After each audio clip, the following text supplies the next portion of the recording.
Heading out of Walpole now, 23 kilometres to the destination for today.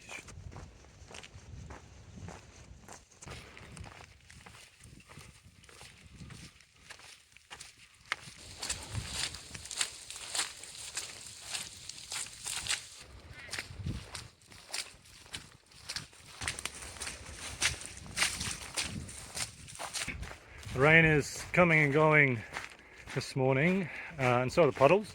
I think I actually prefer the puddles to the rain, to be honest.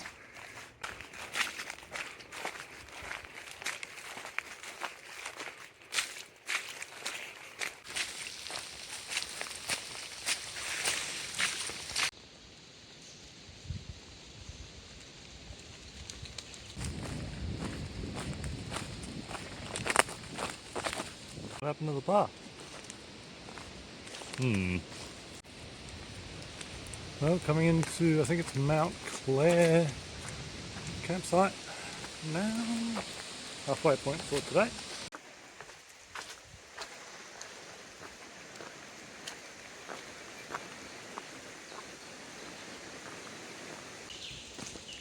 Back into the water we go. It's a bit of a doozy actually. Ooh. Oh, wow. Oh, that is deep. Almost up to my knees, that is. Well, some walkers did warn me that there was a bit more water coming.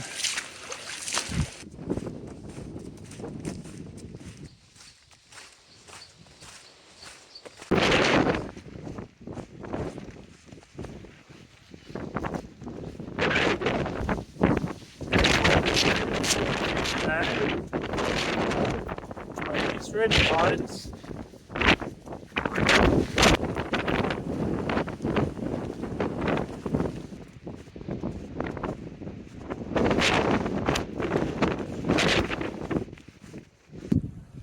was not expecting to see a snake on the path. I'm lucky I took the hood off.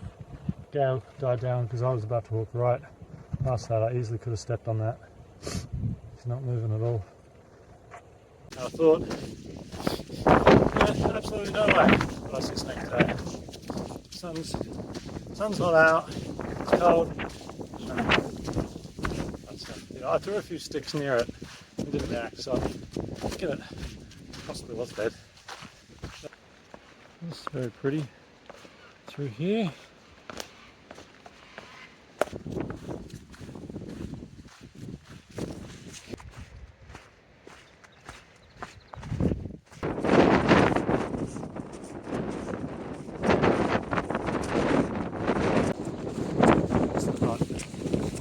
Today, coming into view.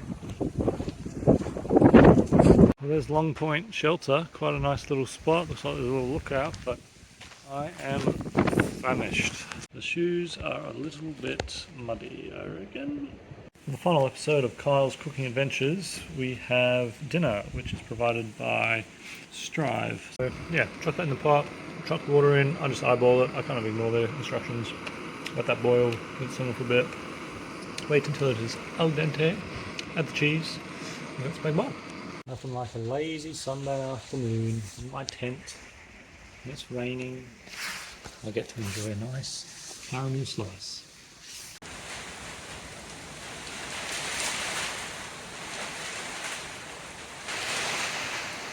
1 o'clock in the morning. It's absolutely bucketing still. Hope it goes down tomorrow.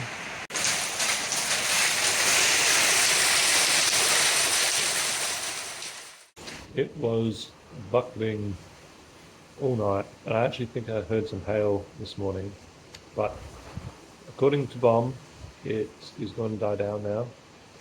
So having to eat so much food is definitely the most challenging thing for me for this hike.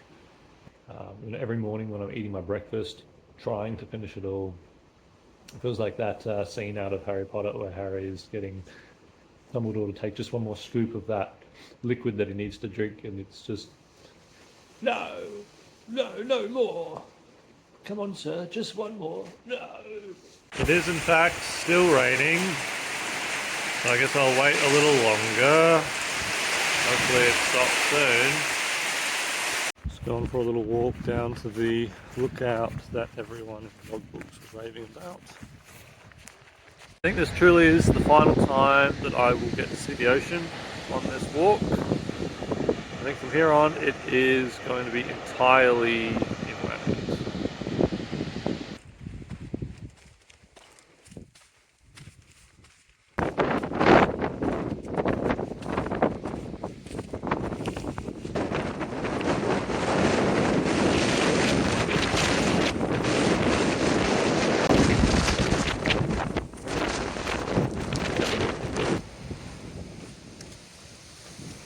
Pretty intense winds and rain just now. It's pretty much gone sideways. So I'm absolutely soaked. I lied in the last section.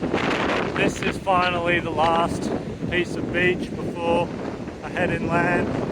It's pretty much 1 more kilometre and then it's straight inland. We say goodbye to the beach and to the ocean.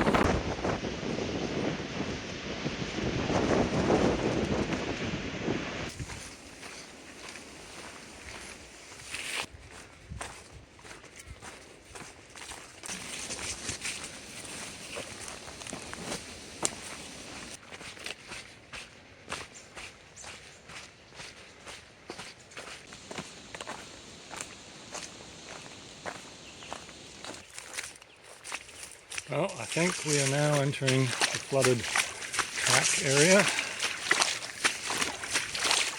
Or we will be soon. This might just be a teaser. Apparently it can go up to waist deep.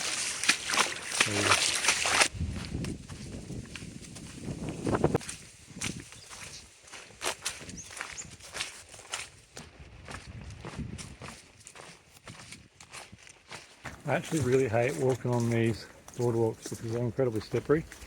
I really think that they should be putting some wire mesh over the top to make them more grippy. I'd almost rather be walking through the weeds and water.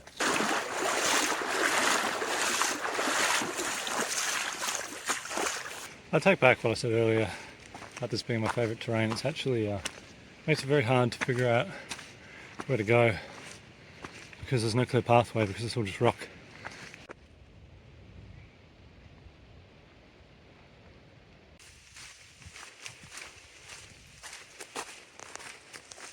I reckon I'd be pretty lost without my app because according to the map this is a road, Walpole Road, and if I thought I was meant to be walking on a road right now I would not think this was a road.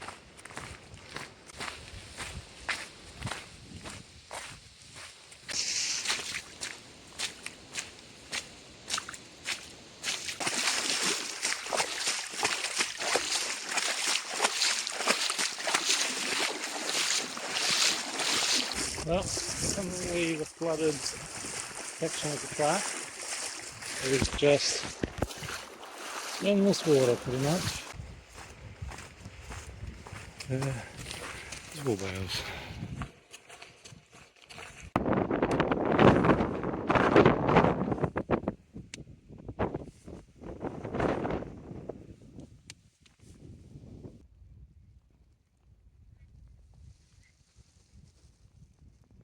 Another night in a shelter by myself. That makes 8 in a row. So I'm about to go into potentially the most remote section of the track. I don't think I'll have Telstra coverage for about 3 days.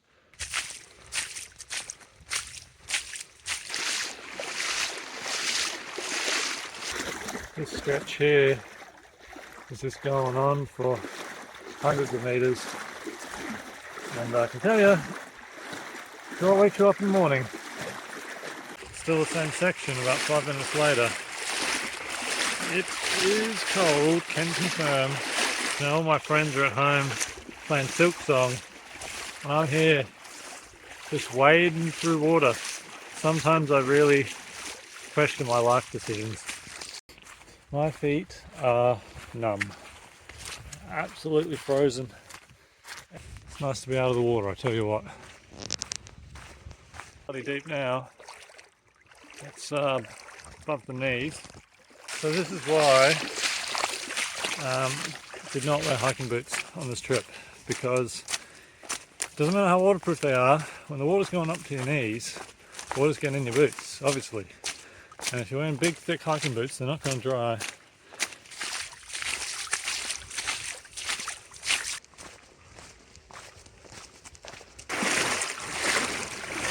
Fun, fun, fun. Not sure if it's getting repetitive filming this. Getting repetitive walking in it.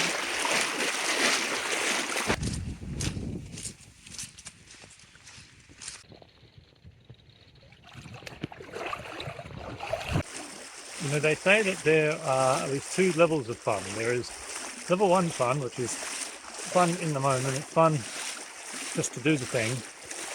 And then level 2 fun is fun to look back at it. It wasn't necessarily fun at the time. I'm hoping that this falls into level 2. Moments like these, it is worth looking on the upside. At least it's not raining.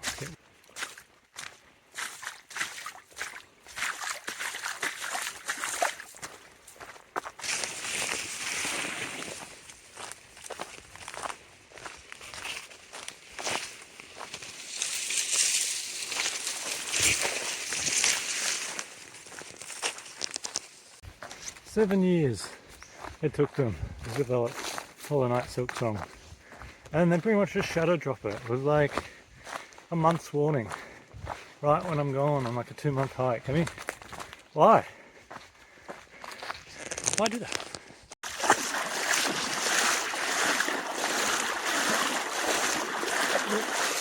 I was actually feeling pretty lethargic and sort of, a bit lightheaded this morning. Very sleepy, but a spoonful of peanut butter helps the lightheadedness go away, as Mary Poppins said. Up until this point, my gaiters have done an excellent job of keeping debris out of my shoes, but I think they're meeting their match with these waterways. I'm starting to get stuff in my shoes and it's not making me very happy.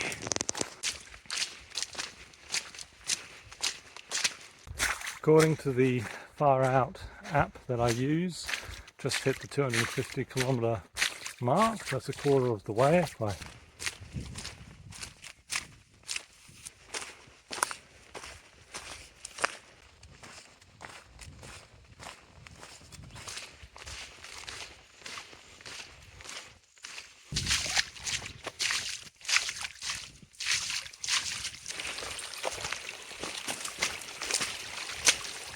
So I just got to the top of Mount Pingerup and I was about to have my lunch, and it started raining for the first time today, so that's nice. Just saw another snake sunbaking right in the middle of the path. Thankfully he moved quite promptly.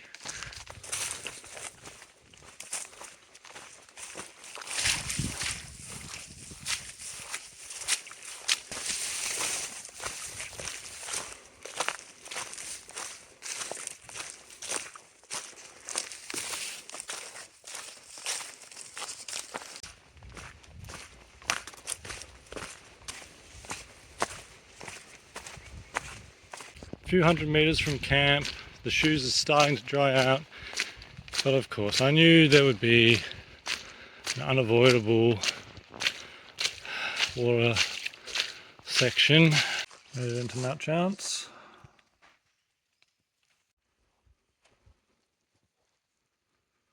Decided to climb up the top of Mount Chance here. Now I just got to get down, hopefully, safely.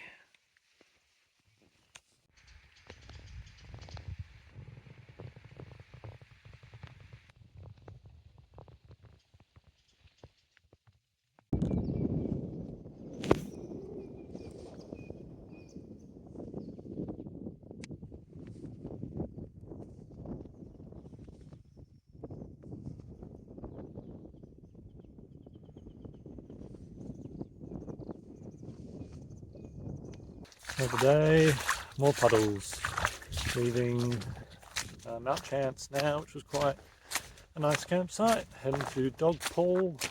Haven't seen anyone in 2 days, hoping there might be some people at Walpole.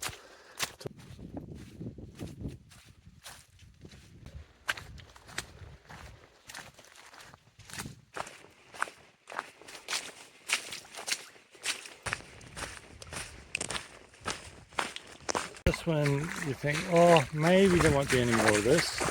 Now, the logbook said, oh, you could avoid puddles. There's only small puddles. Well, I think the logbook's wrong. I have to admit that my motivation for continuing this hike is starting to wane. Not because of these flooded paths or long days walking, but actually more to the contrary. Sitting around at camp for 5 hours is kind of doing my head in a bit. I find it very boring, and just being at shelters by myself is just a bit creepy and eerie.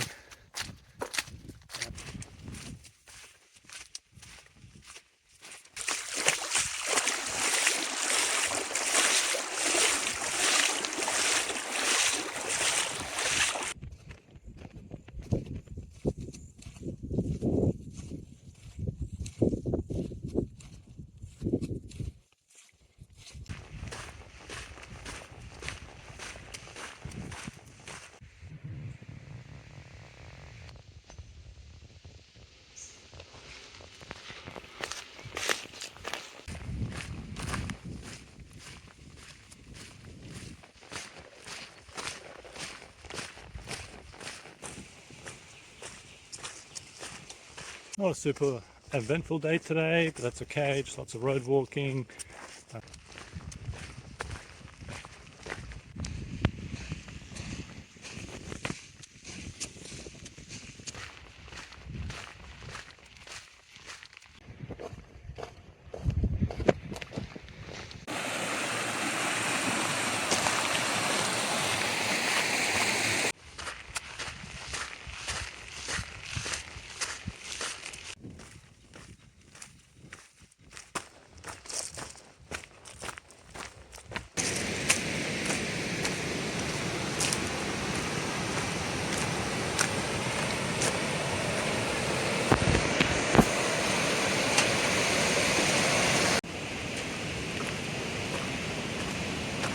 So that's Walpole. It's a bit different. It's the first time I'm allowed to have a campfire. I didn't really think about that. Yeah, interesting.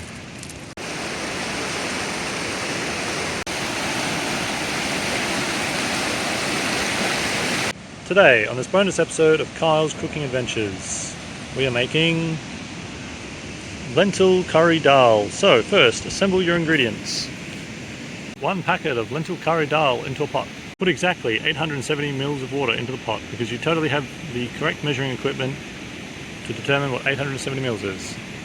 Bring the pot to a boil and then simmer for 12 minutes as per instructions on the pack. But I think it's turned out pretty well. If no one turns up here this afternoon, this will be the 10th shelter in a row by myself.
Just a few kilometres from Northcliffe now. The last 2 days have been a nice change of pace. Finally broke my dry streak of having the shelters to myself. At Dogpool, turns out there was a ranger from Victoria that had actually been following me from Albany, just 1 or 2 days behind me, and he double-hutted and caught up to me at Dogpool, and then met some more people at Gardner again last night. So yeah, nice to have phoned some people, and it really breaks up the trip a bit.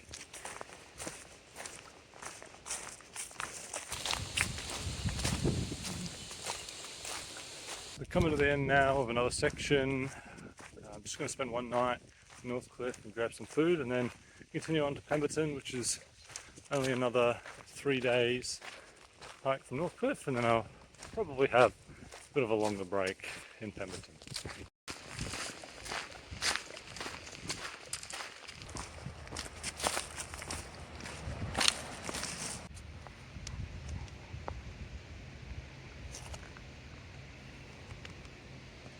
After getting internet connection back and taking a look at the weather, there's a bit coming in the next 2 days, and talking to some other walkers, the section from Warren campsite to Pemberton can be well over chest deep in water, quite flooded after rainfall, but then seems to dissipate quickly. So I think the smart move here is to continue through Northcliffe, which I've done, and head to Schaffner's campsite, and then try to double hut tomorrow, go all the way through Pemberton.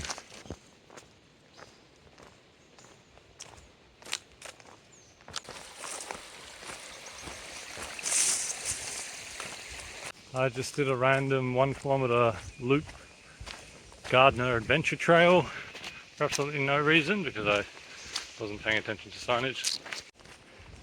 When I got to Walpole last week on my day off, they didn't have power. And then today, when I got to Northcliffe, again, didn't have power. So I didn't realise that Western Australia was actually a third world country.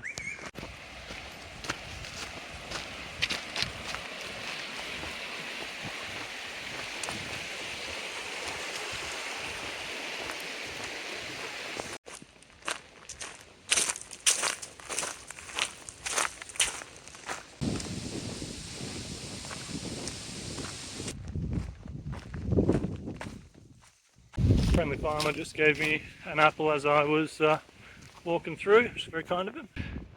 Really don't like walking through this because you know half of it's going to be cow shit.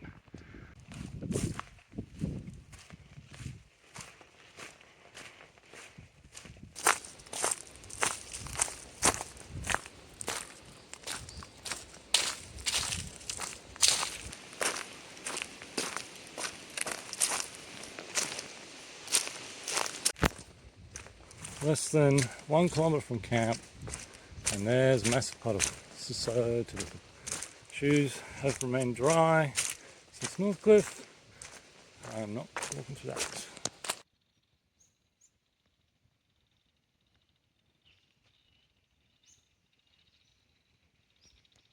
Leaving Schaefer campsite now. Spent a good night with a nice man originally from the UK.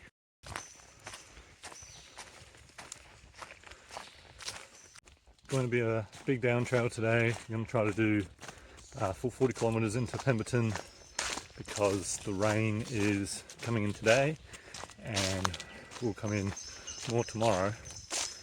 And between the next campsite, Warren, and Pemberton, there's a section that's quite flooded, and I've heard varying reports from different walkers that have gone through at different times as to how passable it is. And it seems to be that if you get in there pretty soon after heavy rainfall, then it can be pretty impassable. It can be full-on swimming, so aim is to get in there before there's too much rain today. I much prefer being in the shelter with someone else. It just feels a little bit vulnerable sometimes in those shelters, especially that last one is only a few kilometres from a road. It's quite an accessible area. The paths through here are very easy, well maintained tracks that really anyone could come down a little bit different to between Albany and Walpole. Some of those sections are quite a lot more rugged and quite longer to drive out of town. Really pleasant morning at the moment. I don't think it's going to last, but it's actually clear skies.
Ah, good to have the Wi-Fi going here.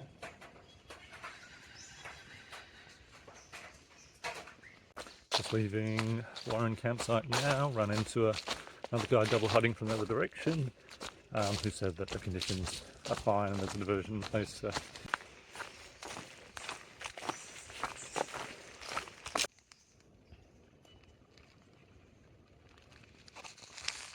I'm not going that way.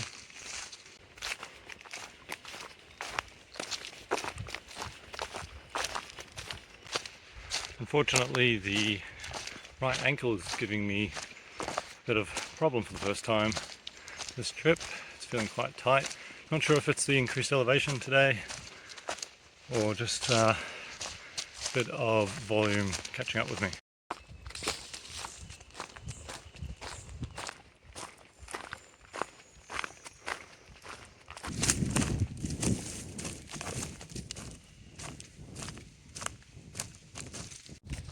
The Achilles tendon on the right ankle is not improving.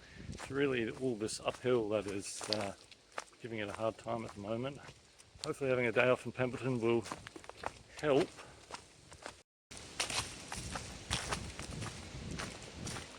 Not sure if I can wade through this one, might have to turn back.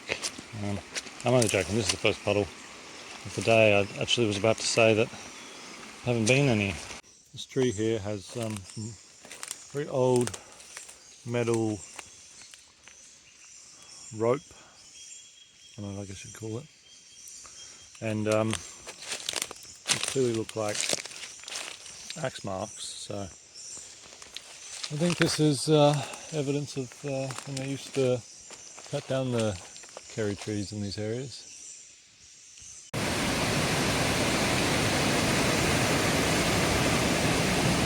I feel like this ankle's really flared up out of nowhere. I guess it's unfortunate to happen on a day where I decided to do 40 k's.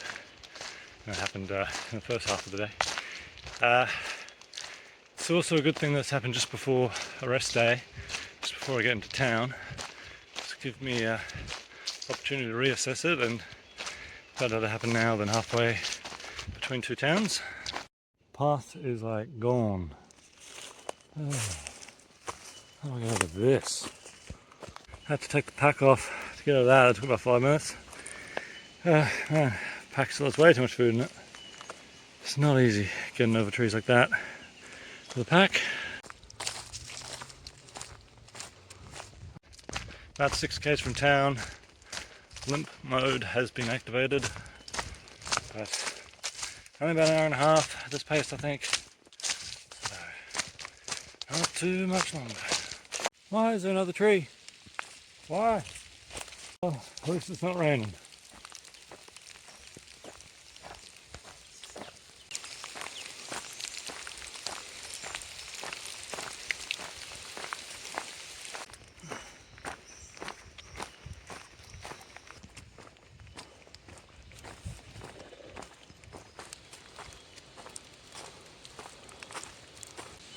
Here comes the big boy tree.